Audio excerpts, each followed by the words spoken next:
ওসমান হাদির আহত হওয়ার দিনে গতকালই একটা গুরুত্বপূর্ণ খবর আমাদের রাজনীতির জন্য এসেছে। সেটা হলো জনাব তারেক রহমান দেশে ফিরছেন 25 ডিসেম্বর। খুবই গুরুত্বপূর্ণ, খুবই গুরুত্বপূর্ণ একটা ঘটনা। এটা নিয়েই কথা বলতে চাই।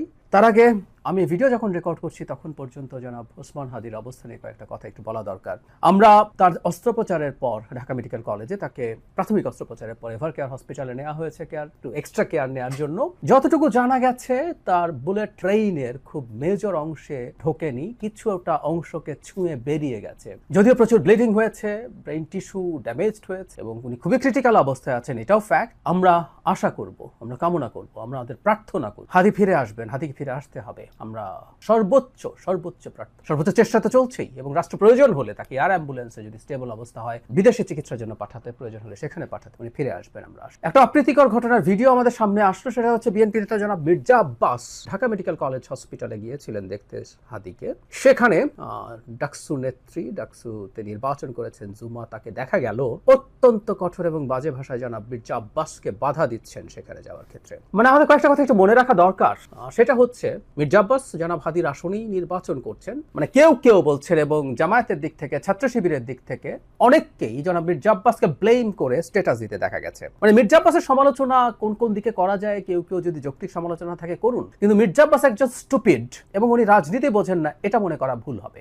জনাব ওসমান হাদি কি আসলে মির্জা আব্বাসের কোনো চ্যালেঞ্জ ছিলেন? একেবারেই না, প্রশ্নই আসে না। হাদি আদৌ ভালো কিছু করতেন না। আমরা তার রাজনীতি, তার প্রচারণা, এই জিনিসগুলোর দিকে দেখতে চাইছিলাম। বিশেষ করে প্রচারণা, তার ক্যাম্পেইন, তার ক্যাম্পেইনের জন্য জনগণের টাকা চাওয়া, ক্রাউড ফান্ডিং, এগুলো একটু দেখার জায়গা ছিল। তো তাহলে উনি হত্যা করবেন কেন? আর যদি কম্পিটিশনের পরিস্থিতি হয়ও এই হত্যার দায় তার দিকে যাবে, সেটা জেনে শুনেও তিনি হত্যা করবেন? উনি এত স্টুপিড না। মানে জামায়াত এবং শিবিরের একটা অংশ এবং জুমা সম্ভবত ইনকিলাব মঞ্চে ছিলেন একসময়, তাদের এই প্রবণতা, এই মানসিকতা অত্যন্ত নিন্দনীয়। আমি গতকালই একটা ভিডিওতে বলেছি যে আমরা নিজেদের মধ্যে যেন অন্তত কাদা ছোঁড়াছুড়িটা আপাতত না করি, কারণ এটা একটা বিরাট ঘটনা। ওসমান হাদিকে যখন টার্গেট করে কিলিং এর চেষ্টা করা গেছে তখন কে সেফ থাকবে? সমন্বয়করা আছেন যাদের উপরে অনেকের ক্ষোভ আছে, বিশেষ করে আওয়ামী লীগ এবং ভারতের কথা বলছি। নির্বাচন পিছিয়ে দেওয়ার একটা ষড়যন্ত্রের কথা শোনা যায়, আমরা কিছুটা জানি। এই চেষ্টা আছে, এই চেষ্টা থাকবে। সুতরাং আমাদের মধ্যে এই ঘটনাগুলো যেন না হয়। আমরা আবারও বলছি, আশা করি হাদি সুস্থ হয়ে আমাদের মাঝে ফিরে আসবে। এবার আসছি জনাব তারেক রহমানের ক্ষেত্রে, আলোচনার ক্ষেত্রে। উনি 25 ডিসেম্বর দেশে ফিরবেন। আমি জানি না তারিখটা পূর্ব নির্ধারিত কিনা, হতে পারে এটা পূর্ব নির্ধারিত, হয়তো আরেকটু পরের দিকে তারা জানাতেন। কিন্তু জনাব হাদির আহত হওয়াটাই, গুলিবিদ্ধ হওয়াটাই আমরা নিশ্চিতভাবে বলতে পারি তাকে এই সিদ্ধান্তটা প্রকাশ করতে মোটিভেট করেছে। আর যদি পুরোপুরি চূড়ান্ত দিন নাও হয়ে থাকে, আমি ধারণা করি এটা এই ঘটনার কারণেই চূড়ান্ত দিনটা নির্ধারিত হয়েছে, সেটাও হতে পারে। এভরিথিং ইজ পসিবল, বাট অত্যন্ত স্মার্ট, ব্রিলিয়ান্ট একটা সিদ্ধান্ত। ইয়াস, আমি মনে করি 25 তারিখ তিনি আসলে, আমি 25 তারিখের ব্যাপারে আমার যেটা অনুমান সেটা হলো ছুটির দিন। তিনি আসলে যখন তারিখ ঘোষণা করে আসবেন, ঢাকায় প্রচণ্ড জনসমাগম হওয়ার সম্ভাবনা আছে, নিশ্চিতভাবেই বলা যায়। সো জনগণের যাতে সমস্যা কম হয়, তাই এইটা যেহেতু ছুটির দিন, ক্রিসমাস, সেই দিনটা একটা ভালো দিন এই বিবেচনায়। কিন্তু তিনি আসার সিদ্ধান্তটাকে আমি খুবই সিরিয়াসলি প্রশংসা করতে চাই, কারণ হাদির আহত হওয়ার সাথে সাথে নানানজন নানান কথা বলা শুরু করছেন। জনাব তারেক রহমানও তো টার্গেট হতে পারেন। সমন্বয়কদের কথা বললাম। নির্বাচন কি অনিশ্চয়তার দিকে চলে গেল? নির্বাচন কি হবে? এই প্রশ্নগুলো ক্রমাগত যখন আসতে থাকবে, এটা আসতে পারতো। এবং আমি প্রায় বলি এই কথাটা, শেখ হাসিনার সময় বলতাম, ভয় যেমন সংক্রামক, সাহসও সংক্রামক। সো ভয় সংক্রমিত হওয়া শুরু হতে পারতো যে না, নির্বাচন তো হবে না মনে হয়। এবং আমি ধারণা করি এই ধরনের ঘটনারও দু একটা ঘটানোর চেষ্টা হতেও পারে। আমি জানি না তারা সফল হবেন কিনা। সরকার যদি এই ঘটনাটাকে খুব ভালো মতো ট্যাকল করতে পারে, অভিযুক্তদেরকে, আসামিদেরকে ধরতে পারে এবং দ্রুত বিচারের আওতায় নিতে পারে, তাহলে এই সম্ভাবনা কমিয়ে আনার সুযোগ হতে পারে। যাই হোক, এই সময় জনাব তারেক রহমান দেশে আসছেন। তিনি দেশে আসবেন কি আসবেন না, কেন আসবেন না, এটা নিয়ে প্রচুর জল ঘোলা হয়েছে।